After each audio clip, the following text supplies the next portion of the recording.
Cute song, huh? There's a lot of meaning in there. So, how many of you have ever gone fishing? Yeah, So when I was a little girl, I would go fishing with my grandfather, and I loved it. I loved it because he would always say, "Shh, you have to be quiet or you'll scare the fish away." And so I loved it because I could just sit there and be with him. I didn't have to do anything, and I could just be there with him and the water and dangle my pole. But then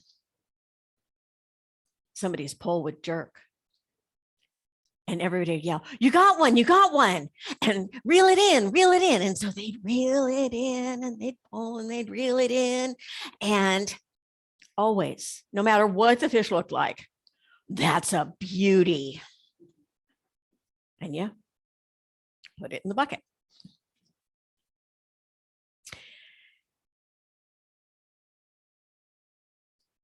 Charles Fillmore, in The Revealing Word, says fish represent ideas of multiplication and the ability to produce many new ideas. The reason Jesus so often used fish to illustrate his teaching is that he was a living demonstration of ideas. And all he did was in the realm of ideas, not in the realm of effect. Fish represent ideas in which there is a great possibility of increase. When we think of fish from this perspective, we can open ourselves to the possibility of seeing ideas in a new way, opening ourselves to a new way of life that transforms into heaven. So I have a little story for you. Last week after service, Linda gave this great service on opening our eyes and living in the kingdom of heaven and really being able to see around us and see the kingdom of heaven all around us.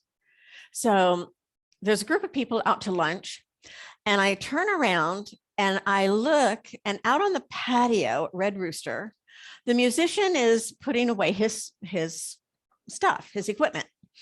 But I notice he has on a big red nose. So I get up and I go over to Linda and I said, "Did you see that the musician has on a big red nose?"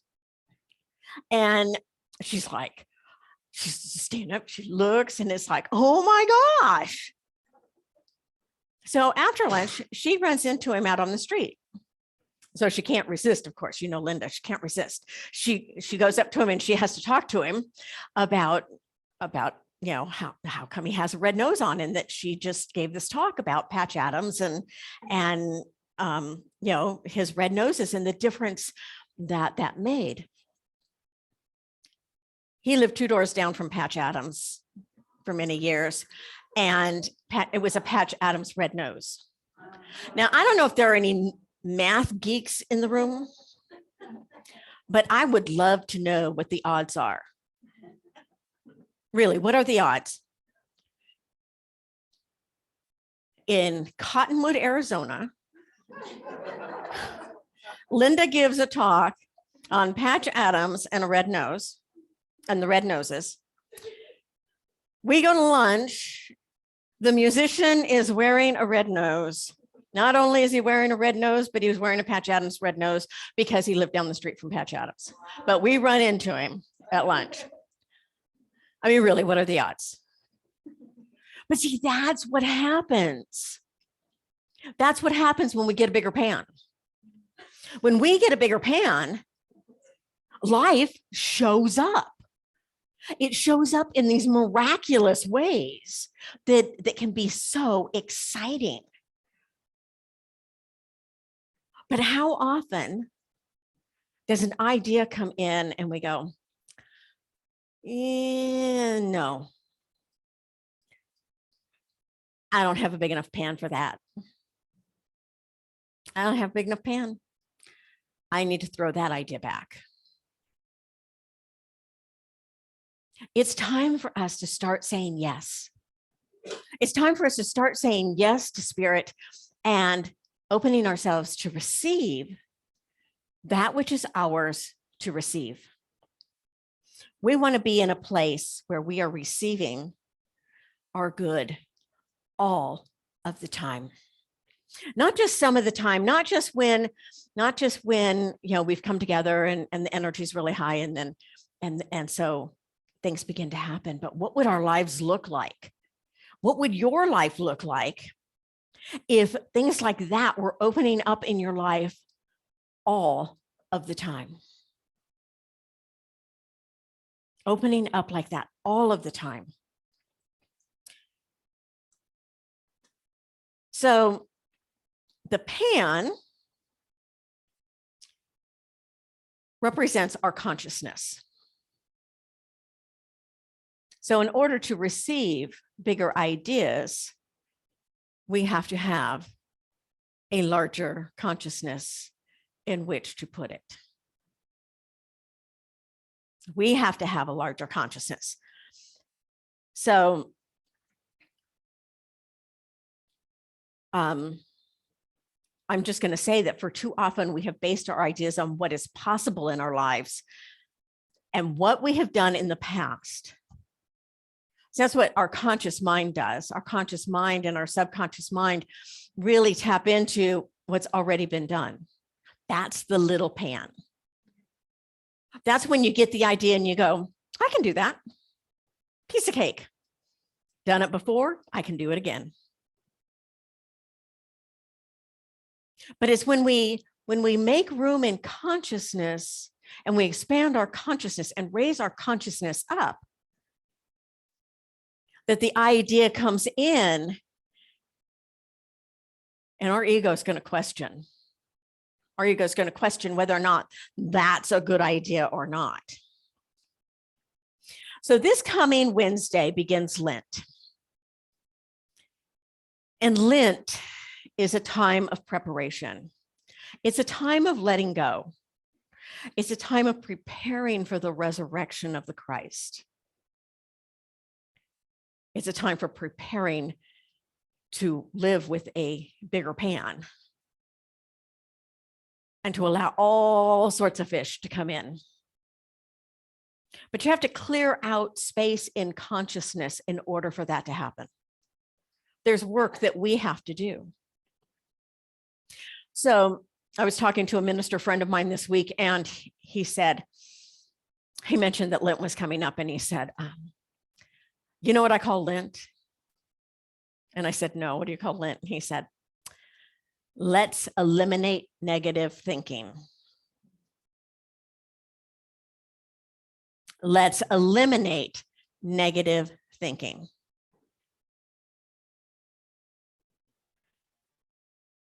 Ken Daigle says that, so when we're talking about eliminating negative thinking and we're talking about how we do affirmations, or when we eliminate negative thinking, it's like we think, oh, I can only think positive thoughts. I can only, I only want to have positive thoughts in my mind, which is true. But the fact is, the other truth is, the paradoxical truth of that is that we do have negative thoughts that come up. What happens when we have negative thoughts that come up? Instead of judging ourselves that we're bad, oh, I'm supposed to eliminate negative thinking, and there's that negative thought. Even when we are not in a place of planning out the thought process, but like, say, when you're in meditation, do you ever become aware that you're rehashing a conversation that you had with somebody, a conflict months ago, maybe years ago? Or that you're having a conversation with someone who's not in the room? I'm going to say, and then they're going to say, and then I'm going to say, and I'm getting this all figured out, how this is going to happen. When we become aware of these thoughts, that's our moment. That's the magical moment. That's when we change the negative thinking. That's when we change that thought, is in that moment, when we become aware of the thought. Become aware of this thought. And so then in that moment, we have that opportunity. Now, sometimes that's easier said than actually done. Because sometimes there's like, the thought comes up and there's all this emotion that comes up with it. So I'm going to say that it is important for us to recognize the emotions and to name them. Recognize them and name them. I feel this and this and this and this. Because when we say that, we're getting it out. Because then the next thing we can say is, and Spirit, I'm ready to heal this. I'm ready to heal this so that I'm not carrying this around. Because if we don't acknowledge the feelings, we just stuff them down. And this is where Ken Daigle says, it's like putting frosting on moldy bread and calling it cake. It just doesn't work.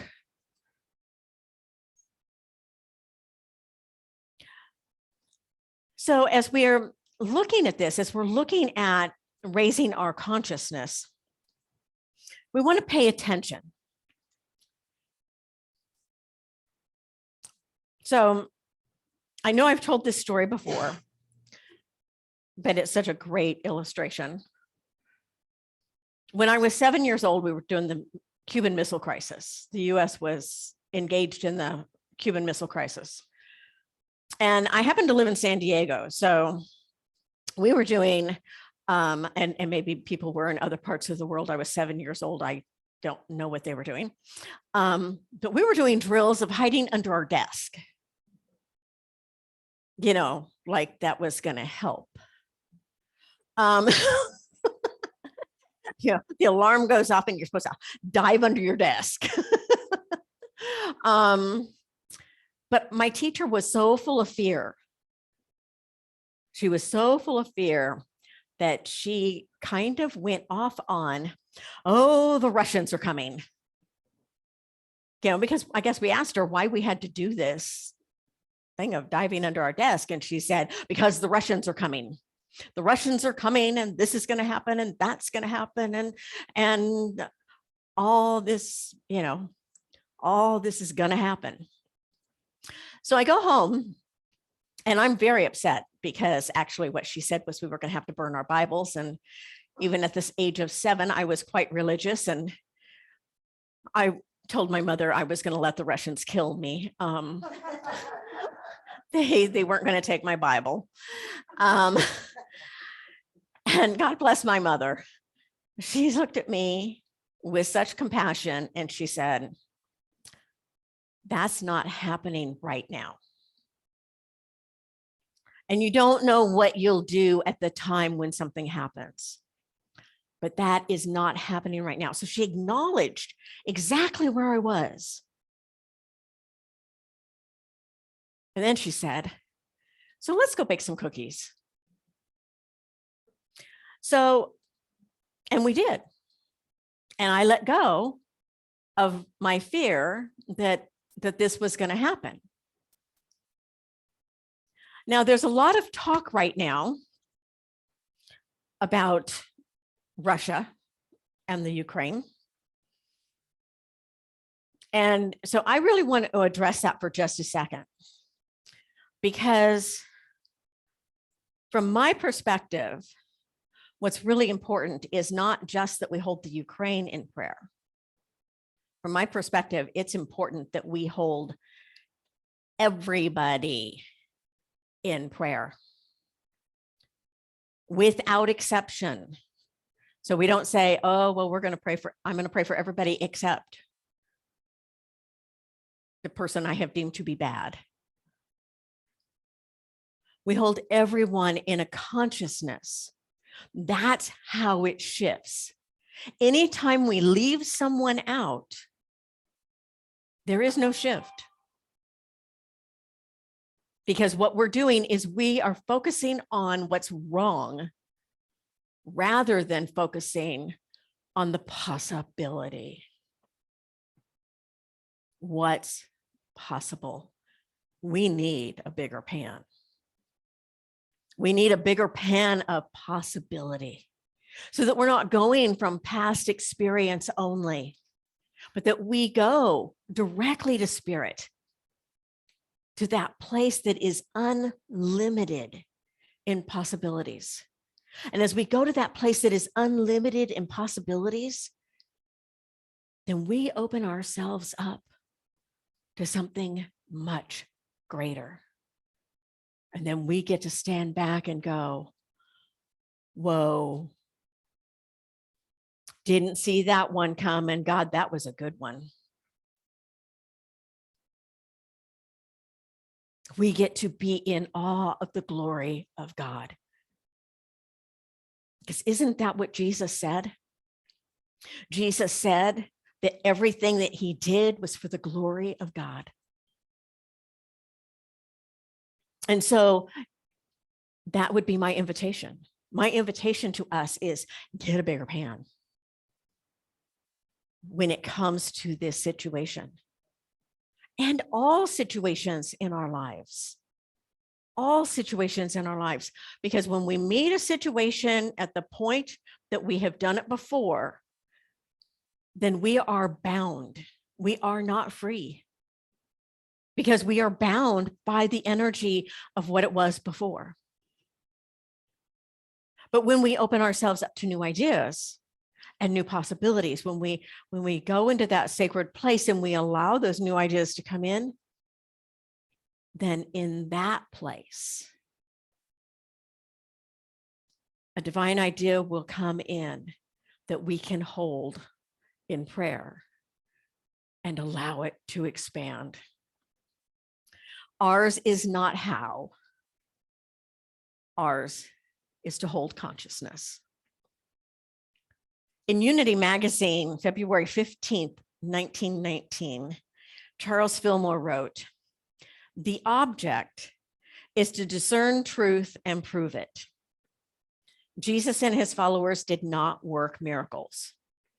They applied laws in a field of mind that was a field of mind beyond that of average men. These laws constitute what is called esoteric Christianity, fourth dimension, or mysticism. The time has now come for all to come up higher." That was in 1919, over 100 years ago. Charles Fillmore said, "It is time now for all men and women to come up higher." Each of us is called to raise our consciousness to new levels of demonstration. Jesus said, "Verily, verily, I say unto you, he that believeth the works that I do, will he do also. And greater than these shall he do." Now, Jesus did some pretty apparently miraculous things. What more can we do?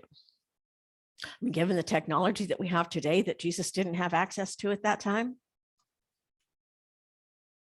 the connection that we have around the world, that we can connect as little light beams on the web of life.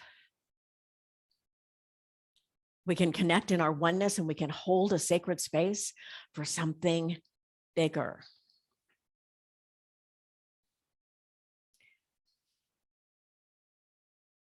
So, believe it or not, I was asked to give a talk on tithing. You didn't know that that's what this was, did you? I bet you missed that.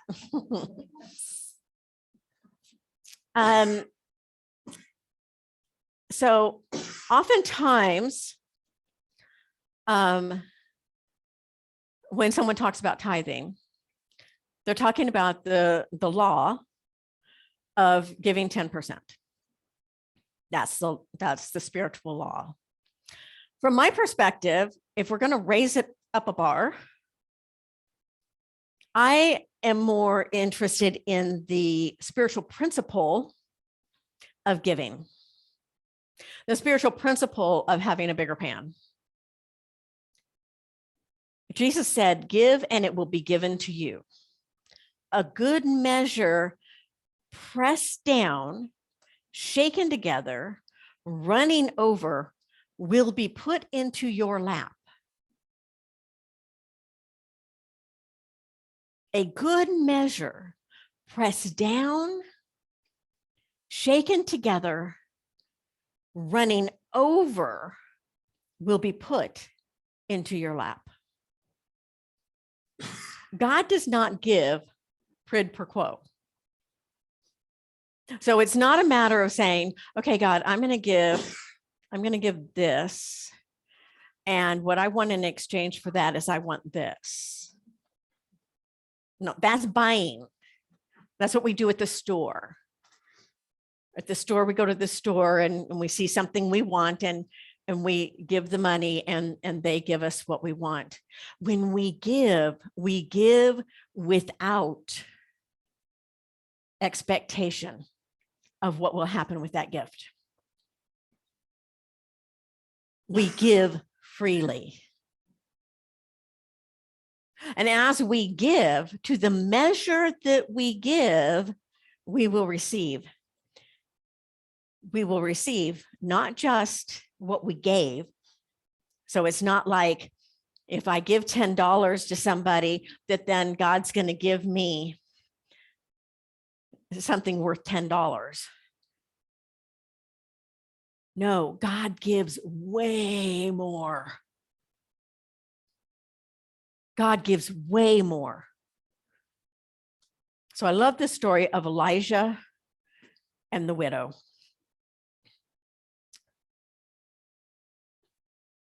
The word of the Lord came to him saying, go now to Zarephath, which belongs to Sidon, and live there, for I have commanded a widow there to feed you.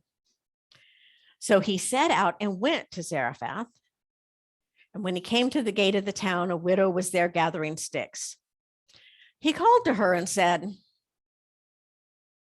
bring me a little water in a vessel so that I may drink. As she was going to go bring it, he called to her and said, bring me a morsel of bread in your hand. But she said, as the Lord your God lives, I have nothing baked, only a handful of meal in a jar and a little oil in a jug. I am now gathering a couple of sticks so that I may go home and prepare it for myself and my son, that we may eat it and die. Elijah said to her, do not be afraid. Go and do as you have said, but first make me a little cake of it and bring it to me. And afterwards, make something for yourself and your son. For thus says the Lord, the God of Israel, the jar of meal will not be emptied, and the jug of oil will not fail until the day that the Lord sends rain on the earth. So she went and did as Elijah said, so that she, as well as he and her household, ate for many days. The jar of meal was not emptied, neither did the jug of oil fail, according to the word of the Lord that he spoke by Elijah. The Lord commanded the widow to feed him. So she received this idea because she had to have received it in advance, because the Lord told Elijah, I have told the widow to feed you. And she she's looking at her bank account and says, I don't have it. She's looking in her pantry and going, I don't have it. And so how often do we get a divine idea? How often do we get that nudge to do something a little extra? But we look at the bank account, or we look at the physical level and say, I don't have it. I don't have enough. I don't have enough for myself, which can be translated as, what's in it for me? Letting go of the ego mind and expanding our consciousness to include thoughts that might sound like, yes, Lord, I understand, what you're asking of me, and I trust. I have faith that if you are asking this of me, and when I say that, I'm not talking about an external presence out there that is asking us to do things that are beyond our measure. It is the internal presence within us. It is our own spirit that is calling us to do this.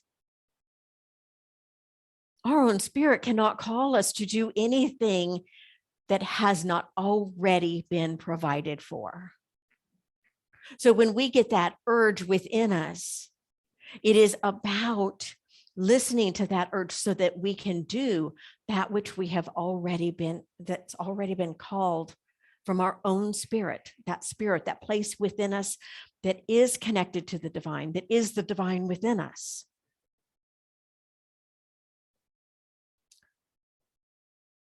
She has the faith to say yes.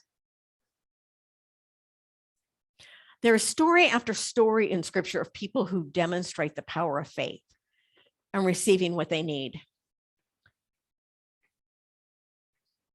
That's the necessary ingredient to shift our consciousness. It's faith.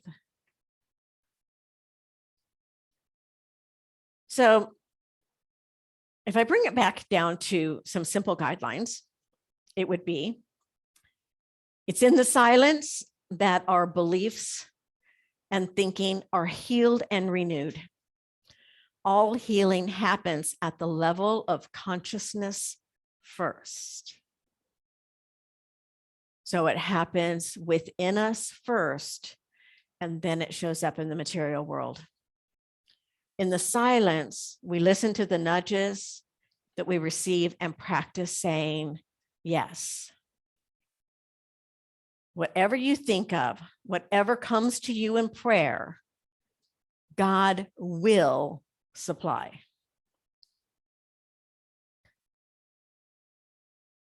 Remember that God does not give quid pro quo, but overflowing good is given. It is up to us to receive.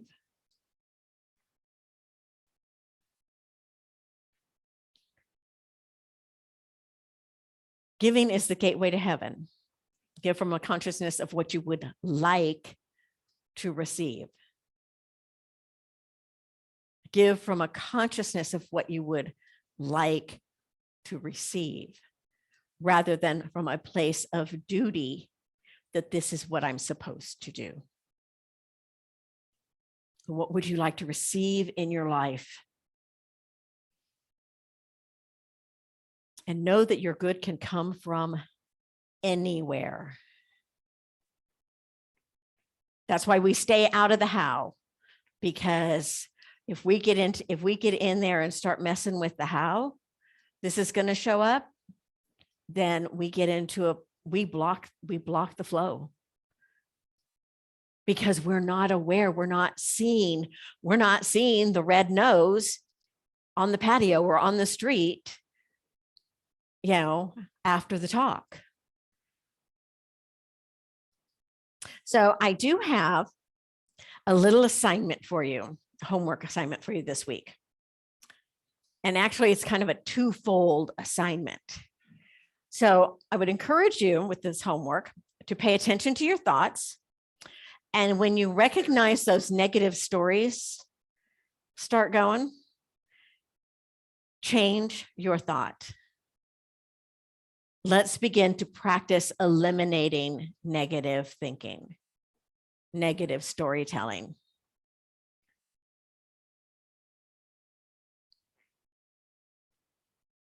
And on the other side of the coin, and this one may even be more challenging than the first one, I invite you to make a commitment to say yes to anything that is presented to you in the next week.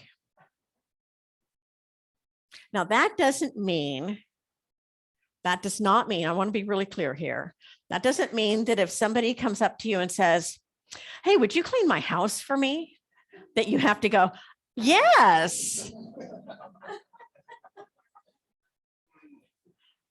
Unless the spirit within you is saying, yes, I would do that as an act of love. Sometimes our no is a yes. So our no is a yes when our no is for the betterment of someone else and for ourselves. So if somebody is asking us to do something for them that they should or could be doing for themselves, because this isn't about being codependent and running around and taking care of everybody else. This is about practicing getting a bigger pan, getting a bigger consciousness. And so we open ourselves up and we say, yes. What's been asked of me? Oh, yes. I don't understand quite yet how that will all turn out. I have no idea how it's going to come about, but I'm going to say yes.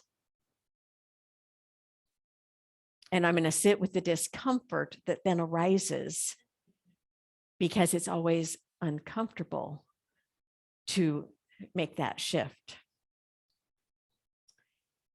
So I'm going to invite us into a time of prayer.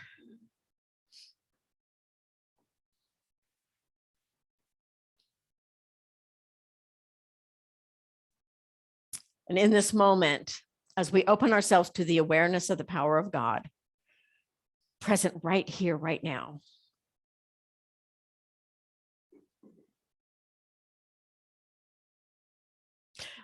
we remember that we do not call the presence of God to us, but we call ourselves into a remembrance that the presence is here. Always, right here. And it is we who bring our attention to this presence.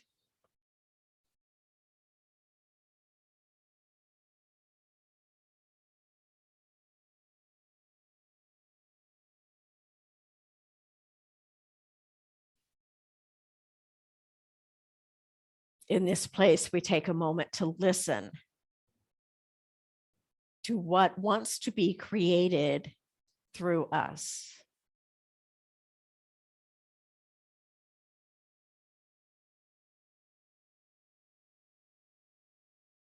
What is it that we would like to receive?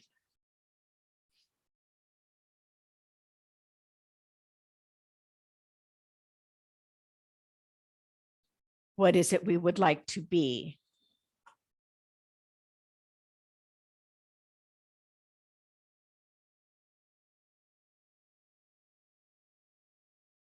What larger idea would like to come into form through me?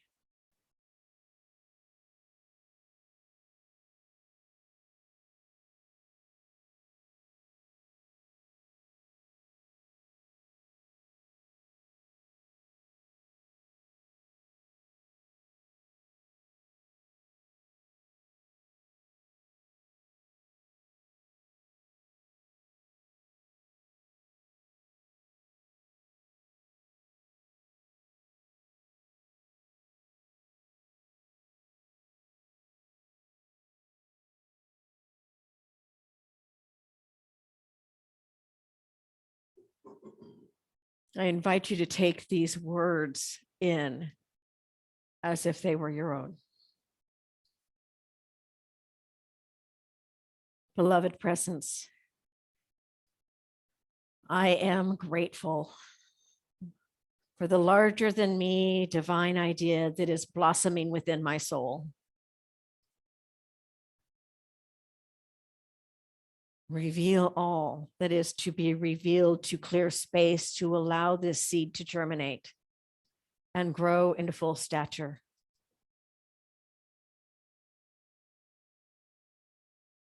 I am grateful not just for the ability to give, but also for the joy that fills every aspect of my being as I give.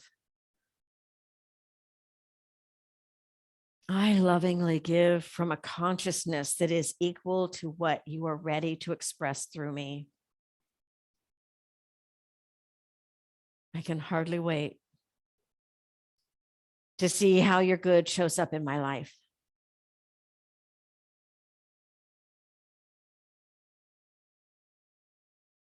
For any thoughts of limitation, lack, or fear, I surrender with faith into your grace.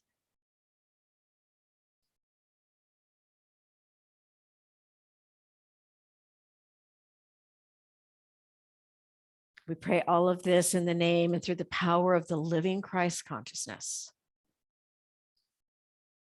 Amen.